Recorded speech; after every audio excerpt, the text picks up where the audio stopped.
एक बहुत अच्छा परिवार था। बहुत सारे उसमें भाई बहन थे उसमें। और उन भाई बहनों ने मिल के जो अपने देश के एक अपने परिवार के जो एक दो लोग थे उनको पढ़ाया लिखाया, आगे बढ़ाया, उनको जीवन में तरक्की दी।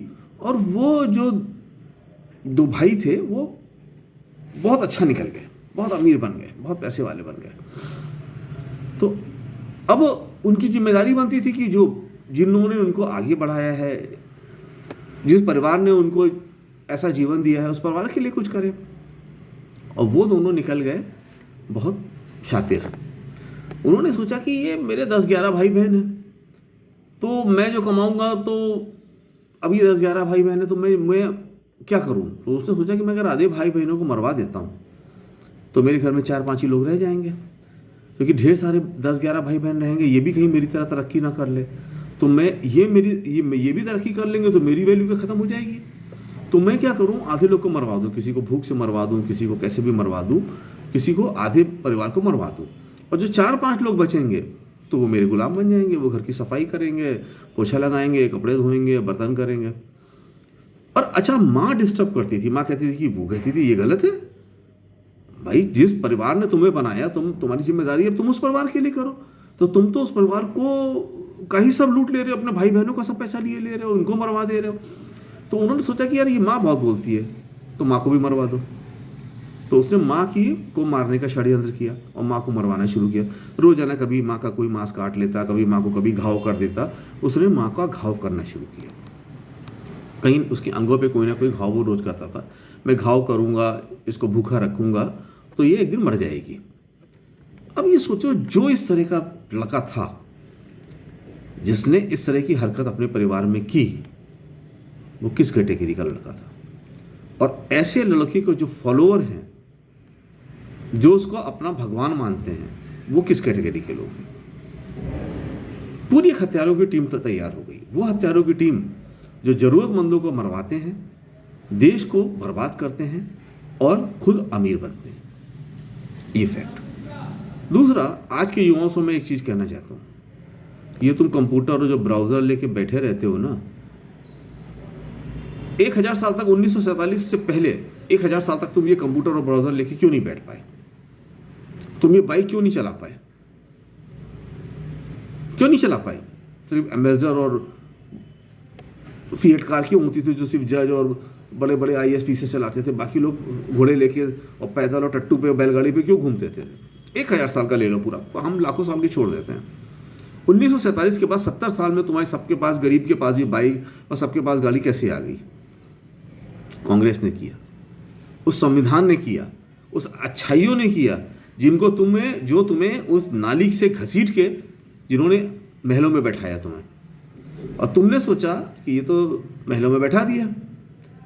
उस पीढ़ी के बाद जो दूसरी पीढ़ी आई, जिसको सब कुछ हराम में मिला, उसने सोचा ये तो बड़े खराब लोग हैं, हमें इससे बड़ी और हम हो सकते हैं, हमारे अकाउंट में फोकट में 15-15, 50-50 लाख रुपए आ सकते हैं। और लालची परिवार वो निकला। तो उसने सोचा कि जिस माँ बाप ने किया उसको ही कोई उसकी वैल्यू नहीं की, तो अब क्या हुआ? अब तुम सीधे भुखमरी के कगार पे आ गए। तुम्हारी ज़मीनें बर्बाद हो जाएंगी, तुम्हारी फसल बर्बाद हो जाएगी, तुम्हारी संपत्ति बर्बाद हो रही, तुम्हारी रेलवे चली गई, तुम्हारा एयरपोर्ट चला गया। तुम सब उन 2 हत्यारे भाइयों के गुलाम हो जाओगे, जिन हत्यारे भाइयों ने अपने भाइयों को मरवाने का, अपनी माँ को मरवाने का षड्यंत्र किया है।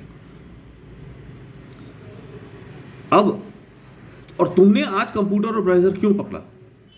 क्योंकि तुम्हारे लिए किसी समय चंद्रशेखर आज़ाद ने मौजर पकड़ के अंग्रेजों के ऊपर फायरिंग की थी, क्योंकि अशफाकुल्ला खान ने, क्योंकि भगत सिंह ने, खुदीराम बोस ने, इन सब लोगों ने तुम्हारे लिए लड़ा था, तुम्हें आज़ाद कराया था। गांधी जी ने अपना पूरा जीवन दे दिया। क्या उनका आदमी का जीवन खत्म हो गया? बेचारे तुम्हारे लिए लड़ते रहे। आधे दिन तो, आधा समय तो उनका भूख प्यास में निकल जाते थे, उपवास करने में निकल जाता था। क्या उनकी लाइफ थी? एक बकरी, एक खटिया लेके बैठे रहते थे, बातें करते रहते थे, देश की भलाई का काम करते रहते थे। पूरा जीवन दे दिया, हत्यारों ने उनको मार दिया। उन्होंने जब आज़ादी करा के तुम्हें इतना एक नया देश दिया, तो तुमने उनको मरवा दिया।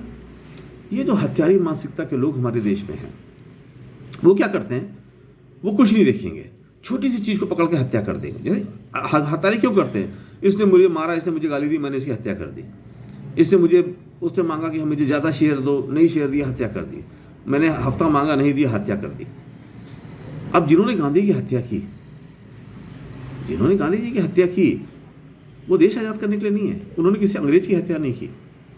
उधम सिंह थे, ब्रिटिश असेंबली में जाके जनरल डायर को मार दिया, वो होता है बहादुर, वो होता बहादुर। उधम सिंह को मारने वाली कितनी बड़ी कम्युनिटी है हमारे देश में। और ये नाथूराम गोडसे की लोग भगवान के मंदिर बनाने लगे हैं। उसने, जिसने उस गांधी को मारा है, जो अहिंसा के पुजारी थे, अहिंसा के पुजारी को गोली मारी। मानसिकता की गंदगी देखो, और जो लोग उनको भगवान कहते हैं वो कितनी गंदगी गंदे मस्तिष्क के लोग हैं, उनको सोचो। और इस वजह से आज मेरे देश की ये इतनी बुरी हालत हुई है। मारते जिन्ना को जाके, लेट जाते सरहद पे कि टुकड़े नहीं होने देंगे, भले ही मर जाओ। वो आरएसएस वाले लेट जाते कि मेरी हत्या करने के बाद ही तुम देश नया देश बना सकोगे, तो पहले घर में घुसे बैठे हुए थे, कोई सामने नहीं आया। सबसे जो निरीह प्राणी था, जो कहता था ये गाल पे चाटा मारो तुम दूसरा दे देंगे, उसे गोली मार दी जाके, हैं, उसे गोली मार दी जाके। ऐसे बहादुर लोग को जब पूजने वाले देश पे सत्ता पे आ जाएंगे, जो वो देश चलाएंगे, तो इस देश को ऐसे ही होगा। अपने ही, जो समझो, जो इंसान इस देश की मिट्टी ने जिसको बड़ा किया, ये देश की मिट्टी थी तब तुम बने ना, ये देश की मिट्टी नहीं होती तो कहाँ बनाते। जिस देश की मिट्टी ने उन्हें सब कुछ दिया, अगर वो उस देश की मिट्टी को बर्बाद करना चाहते हैं, अपना गुलाम बनाना चाहते हैं, तो उनकी कैटेगरी तो मैंने तो उस कैटेगरी के लोग कभी जीव देखे ही नहीं। मैंने बुरा आदमी रावण सुना था, वो तो उससे बहुत ही बेहतर था, उसकी तो बेहतरी की कोई कामना नहीं, सोच नहीं सकते वो किस लेवल के लोग हैं और किस कैटेगरी के वो ग्रुप के लोग हैं जो ये कर रहे हैं। ये देश समझे, देखो इस देश में कोई अंधेरा नहीं कर सकता, तुम कितने भी चिराग बुझा लो इस देश के, ये देश में अंधेरा नहीं होगा, क्योंकि इस देश में जुगनुओं की कमी नहीं है। घर घर में जुगनू भरे पड़े, तो इतनी रोशनी करेंगे कि तुम्हारे अंधेरा करने की ताकत खत्म हो जाएगी। लिख के ले लेना। Thank you.